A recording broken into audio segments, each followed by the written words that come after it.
સૌથી પહેલા વાત અમદાવાદમાં સર્જાયેલ અકસ્માતની તો વાડજ પાસે અકસ્માત સર્જાયો છે। વાડજમાં બેફામ કાર ચાલકે સર્જ્યો અકસ્માત। GJ01 KR 2189 પાસિંગની કારે સર્જ્યો અકસ્માત। શ્વાન વચ્ચે આવી જતા અકસ્માત સર્જાયો હોવાનું જાણવા મળી રહ્યું છે। અમદાવાદના વાડજની ઘટના, જ્યાં કાર ચાલકે સર્જ્યો અકસ્માત। ફૂટપાથ કૂદીને કાર નજીકના ઝૂંપડામાં ઘૂસી ગઈ।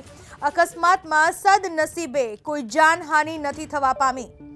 અમદાવાદના વાડજની આ ઘટના, જ્યાં એક ઝૂંપડામાં કાર ઘૂસી ગઈ, કાર ચાલકે અકસ્માત સર્જ્યો। શ્વાનને બચાવવા જતા અકસ્માત સર્જાયો હોવાનું પ્રાથમિક તબક્કે જાણવા મળી રહ્યું છે। ફૂટપાથ કૂદીને કાર ઝૂંપડામાં ઘૂસી ગઈ। સદનસીબે આ અકસ્માતની ઘટનામાં કોઈ પણ પ્રકારની જાનહાનિ નથી થઈ। GJ01 પાસિંગની આ કાર હતી અને જેણે આ અકસ્માત સર્જ્યો છે। અમદાવાદના વાડજ વિસ્તારની ઘટના છે। શ્વાન વચ્ચે આવતા કાર ચાલકે સ્ટીયરિંગ પરથી કાબુ ગુમાવ્યો અને ફૂટપાથ કૂદી કાર નજીકના ઝૂંપડામાં ઘૂસી ગઈ। સદનસીબે કોઈ પણ પ્રકારની જાનહાનિ નથી થઈ। આ વિસ્તારમાં મોટાભાગે નાનકડા બાળકો પણ આ રીતના રમતા હોય છે। ઝૂંપડાનો વિસ્તાર હતો એટલે નાના બાળકો પણ કદાચ બહાર રમતા હોય, પરંતુ સદનસીબે કોઈ પણ જાનહાનિ નથી સર્જાઈ। ફૂટપાથ કૂદીને કાર આ રીતે નજીકના ઝૂંપડામાં ઘૂસી ગઈ હતી, જે અમે આપને દ્રશ્યોમાં બતાવી રહ્યા હતા।